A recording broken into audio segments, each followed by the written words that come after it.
அன்பார்ந்த ஆசிக் தோழர் நேயர்களே, கடந்த 2 நாட்களாக நான் போட்ட ஒரு குறிப்பிடத்தக்க காணொளிக்கு கீழே சங்கிகள் கதறிட்டு கிடக்கிறாங்க. அவங்களுக்கு ஒழுக்கமும் கிடையாது, மண்டையில் அறிவும் கிடையாது அப்படிங்கிறது ஆல்ரெடி தெரிஞ்ச விஷயம்தான்.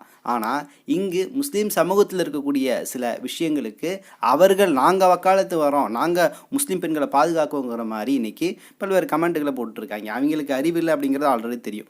சரி, இதே போல் முட்டாள் கூட்டங்கள் சர்வதேச அளவில் இஸ்லாத்துக்கு எதிராக செயல்பட்டு இருக்கு. இஸ்லாமியர்களுடைய மாண்புகள் என்ன விஷயங்கள் நீங்கள் முன்னெடுத்து வைத்தாலும் சரி அவங்க ஏற்றுக்க மாட்டாங்க. ஏன்னா அவங்கள கழுசடையாக கேடுகெட்டு ஒழுக்கமில்லாமல் இருக்கிறத விரும்பக்கூடிய நபர்களாக, பரப்பக்கூடிய நபர்களாக இந்த சங்கி கூட்டங்கள் இருக்கிறாங்க. ஸோ அதுபோல தான் இன்றைக்கி இஸ்லாத்துக்கு எதிராக பல்வேறு நாடுகளில் செயல்படுறாங்க. ஸோ விஷயத்துக்கு வரேன். இன்றைக்கி ஈரானில் ஒரு மிகப்பெரிய அளவில் உள்நாட்டு பிரச்சனை போயிட்டுருக்கு. உங்களுக்கு தெரியும். அடிப்படையில் வைக்கக்கூடிய குற்றச்சாட்டு என்னென்னா, ஈரான் அரசு மிகப்பெரிய அளவில் பொருளாதாரத்தில் கோட்டை விட்டுருச்சு. இங்கே வேலையில்லா சூழல் நிலவுது, பணவீக்கம் அதிகமாக இருக்குது, இன்னும் மக்கள் மிகப்பெரிய அளவில் பாதிக்கப்பட்டிருக்காங்க. அப்படிங்கிறதோட சேர்த்து இங்கே பெண்ணுரிமை நசிக்கப்படுகிறது. பெண்கள் சுதந்திரமாக ஈரானில் வாழ முடியல, சுதந்திரமாக உடை உடுத்த முடியல, சுதந்திரமாக பேச முடியல அப்படிங்கிற பல்வேறு விஷயங்களை பெண் சுதந்திரம் என்ற பேரில் இன்றைக்கி அங்கே இருக்கக்கூடிய சில பெண்களை பேசிகிட்டு இருக்காங்க. ஸோ இந்த பெண்களுக்கு தான் இன்றைக்கி சர்வதேச அளவில் இருக்கக்கூடிய இதை விரும்புவாங்கள்ல, இஸ்லாம் பெண்கள் அடிமைப்படுத்துதுன்னு இப்படி பேசக்கூடிய சங்கி கூட்டங்கள் இன்றைக்கி ஈரான் சரியான போக்கில் தான் போயிட்டுருக்கு. அங்கே போராட்டம் நடந்து ஒரு நல்ல ஆட்சி ஏற்படணும், பெண்களுக்கு உரிமை கிடைக்கணும்னு சொல்லிட்டு இந்த சங்கி மங்கிகள் பேசிகிட்டு இருக்காங்க. எப்படி தமிழ்நாட்டில் சில பெண்கள் ஏதாவது சோஷியல் மீடியாவில் பண்ணும்போது முஸ்லீம்கள் கொஞ்சம் பொங்கி போய் ஏதாவது கமாண்டு போட்டான்னு வச்சுக்கவே திருப்பி கேட்குறது, அவன் குறைய பேசுறது, இது போல் இருக்காங்கல்ல. ஒன்றுமே கேட்கல. ஒரு சில அந்த ஒரு 2 நாளைக்கு முன்னாடி போட்ட வீடியோவில் அடிப்படையில் இந்த முஸ்லீம் சமூகத்தினுடைய பெரும்பான்மையான ஆண்கள் கேட்கக்கூடிய ஒரே விஷயம்னா, முஸ்லீம்கள் போடக்கூடிய இந்த புர்கா என்பது ஒரு கண்ணியமிக்க ஆடை அல்லவா. ஸோ அந்த ஆடை இல்லாமல் நீங்கள் என்னமோ பண்ணிட்டு போங்க, ஆடையோட போதும்போது அது இஸ்லாமிய மார்க்கத்துக்கு ஒரு இழுப்பேராக இருக்குல்ல அப்படின்னு அவங்க சொல்கிறாங்க. இஸ்லாமிய நடிகர்கள் அப்பாஸ் போன்றவர்களாக இருந்திருக்காங்க. எவனாவது போய் விமர்சனம் பண்ணிட்டு இருக்கானா, பேசிகிட்டு இருக்கிறானா.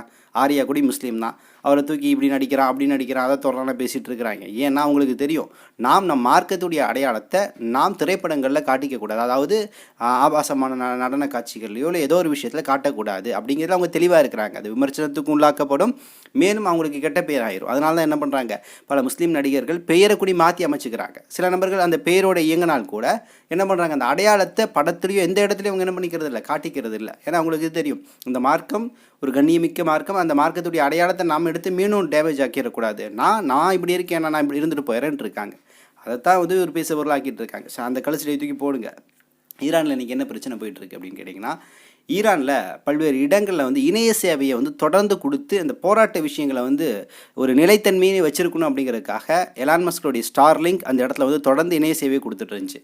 ஸ்டார்லிங்க் உங்களுக்கு தெரியும், யாருனாலே ஹேக் செய்யவே முடியாது. அப்படிப்பட்ட ஒரு ஸ்டார்லிங்க் கொடுக்கக்கூடிய சமயத்தில் கிட்டத்தட்ட ஒரு 5000 கிலோமீட்டர் வரைக்கும் ஈரான் ரேடார்களை பயன்படுத்தி முதல் முறையாக ரொம்ப மார்தட்டி கொண்டிருந்த எலான் மாஸ்குடைய ஸ்டார்லிங்க் இணைய சேவையை துண்டிச்சு அந்த இடத்துல ஒன்றுமெல்லாம் பண்ணியிருக்கு. ஏன்னா இந்த இணைய சேவையை வழியாகத்தான் இந்த போராட்டக்காரர்கள் என்ன பண்ணுறாங்க, ஆர்ப்பாட்டக்காரர்கள் தகவல் பரிமாறி பல்வேறு விஷயங்களை பூஸ்ட் பண்ணிகிட்டே போகிறாங்க. இப்போ இதில் குறிப்பிடத்தக்க ரேஷியோ கிடச்சிருக்கு. கிட்டத்தட்ட 9 கோடி பேர் ஈரானில் இருக்காங்கன்னா 10,000 to 20,000 நபர்கள் தான் இந்த போராட்டத்தை முன்னெடுத்திருக்காங்க. அது எப்படி இஸ்பஹானில் எடுத்திருக்காங்க, தெஹ்ரானில் எடுத்திருக்காங்க, இன்னும் தப்ரீஸ் என்று சொல்லக்கூடிய இடம். இந்த 3 முக்கியமான மாகாணங்களில் தான் இந்த போராட்டம் நடந்துகிட்டு இருக்கு. இந்த போராட்டத்தில் நான் சொன்ன மாதிரி 5000 to 10,000 நபர்கள் கலந்துருக்காங்க. இப்படி கலக்கக்கூடியவர்கள் தான் யார் யார் என்று ஈரான் இன்றைக்கி ஃபைன் பண்ணிகிட்டு இருக்கும் போது தான் சில தகவல்கள் கிடைக்கிது. இதில் 600 நபர்கள் மொசாதோடு நேரடி தொடர்பில் இருந்து இங்கே சில தகவல்களை வாங்கி வேலையை செஞ்சுட்டு இருக்காங்கிறனால அவங்களுடைய பட்டியலே இன்றைக்கி ஈரான் வெளியிட்டிருக்கு.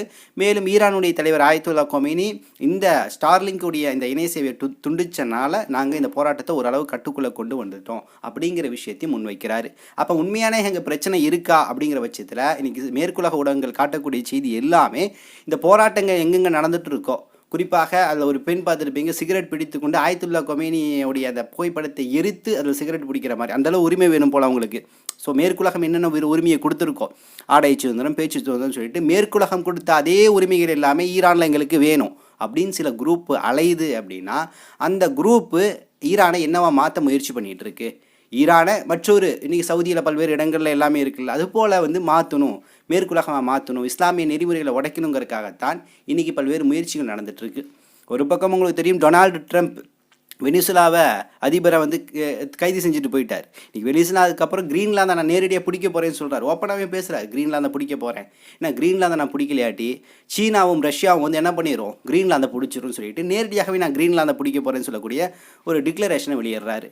இன்னொரு பக்கம் வந்து சீனா ரஷ்யா வந்து இந்த ஜாமர்களை வச்சு ஸ்டார்லிங்கை ஹேக் பண்ணதில் உதவி இருக்குங்கிற செய்திகள் வந்தால் கூட ஈரான் சொல்லுது இல்லை 80க்கு அதிகமான சதவீதம் வந்து எங்களுடைய சொந்த தொழில்நுட்பத்தில் தான் நாங்கள் என்ன பண்ணுறோம், இதை செஞ்சுருக்கோம், இந்த ஹேக் பண்ணி நாங்கள் ஸ்டார்லிங்கை வந்து இணைய சேவை துண்டிச்சிருக்கோம் அப்படிங்கிற செய்தியை வந்து இன்றைக்கி ஒரு பக்கம் வெளியிடப்பட்டு கொண்டிருக்கிறது.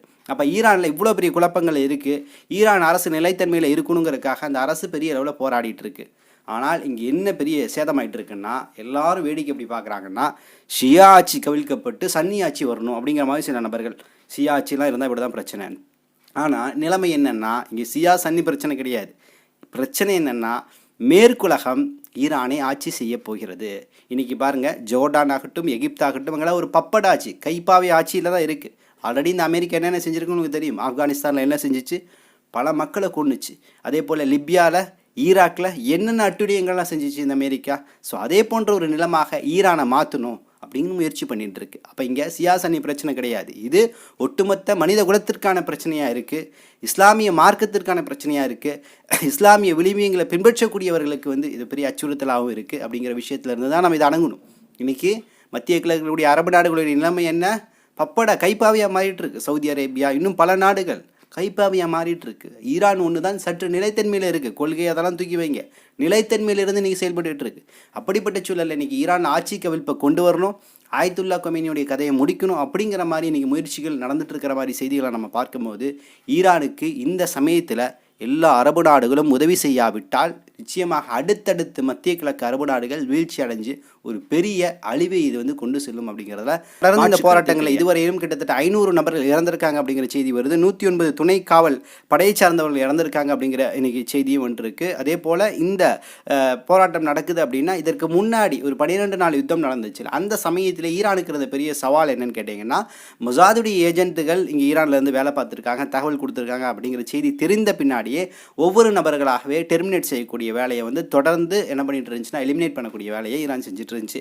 அது மட்டும் கிடையாது, ஆப்கானிஸ்தான்லேருந்து சில உளவாளிகள் கூட இங்கிருந்து சில டாலர்களுக்காக வேலை பார்த்துருக்காங்கன்னு சொல்லிட்டு பல நபர்களை ஈரான்லேருந்து வெளியேற்றக்கூடிய வேலையும் செஞ்சுட்டு இருந்துச்சு. அப்போ அந்த 12ஆம் நாள் யுத்தத்துக்கு அப்புறம் கிட்டத்தட்ட 7-8 மாதமாக தொடர்ந்து ஈரானுடைய பல்வேறு பகுதிகளில் ஏஜென்ட்டுகளாக இருக்கக்கூடியவர்கள், உளவாளியாக இருக்கக்கூடியவர்களை ஃபைன் பண்ணி வெளியேற்றக்கூடிய வேலை ஈரான் செஞ்சுட்டு இருந்துச்சு. ஸோ அதோடைய உச்சகட்ட தொடர்ச்சி தான் இன்னைக்கு இந்த போராட்டங்களில் பல்வேறு உளவாளிகள் இருக்கிறாங்க. அவர்கள் மூலம் இந்த போராட்டம் வந்து நிலைத்தன்மையிலே இருக்கணும் அப்படிங்கிறத அவங்க விரும்புகிறாங்க. ஏன்னா இங்கே அமெரிக்கா அமைதியை வேடிக்கை பரப்பதற்கு காரணம் என்னென்னா, சில நாட்களுக்கு முன்னாடி அமெரிக்காவுடைய துணை அதிபராக இருக்கக்கூடிய ஜேடி வான்சன் சொல்கிறாரு, நாங்கள் பொறுமையாக இருப்போம், நாங்கள் உள்ளெல்லாம் இன்ட்ரு ஆக மாட்டோம், ஆனால் ஒரு எல்லையை மீறி ஈரானுக்குள்ள மக்கள் போராட்டம் வெடித்து நீங்கள் மக்களே கொள்ளுற அளவுக்கு போகிறீங்க, அடக்குமுறை ஏற்படுத்துகிறீங்கன்னா நிச்சயமாக நாங்கள் உள்ளே இறங்குவோம் அப்படிங்கிற அளவுக்கான சில செய்திகளை நம்மளால் பார்க்க முடிஞ்சிச்சு. அப்போ ஈரானில் என்ன தான் நடக்குது அப்படின்னா, ஈரானுக்குள்ள நிச்சயமாக இந்த போராட்ட ஆர்ப்பாட்டங்கள் செய்யக்கூடிய சில விகிதாச்சார உள்ள நபர்களை இன்னைக்கு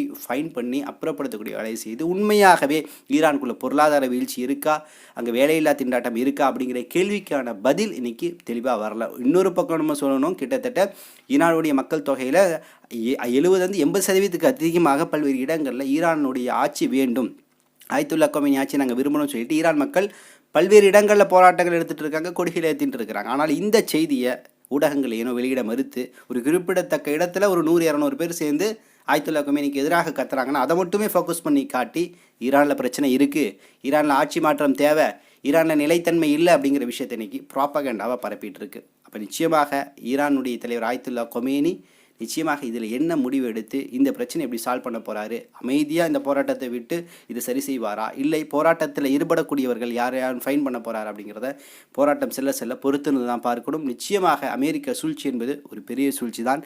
அந்த சூழ்ச்சியில் ஒரு காலம் அகப்படாமல் ஈரான் தப்பிக்குமா அல்லது மாட்டுமா, பொறுத்திருந்து பார்ப்போம். இன்னும் சில தகவல்களை திரட்டி கொண்டு இன்ஷா அல்லாஹ் விரைவில் வந்து உங்களை சந்திக்கின்றேன். நன்றி. அஸ்ஸலாமு அலைக்கும் வரஹ்மத்துல்லாஹி வபரகாத்துஹு.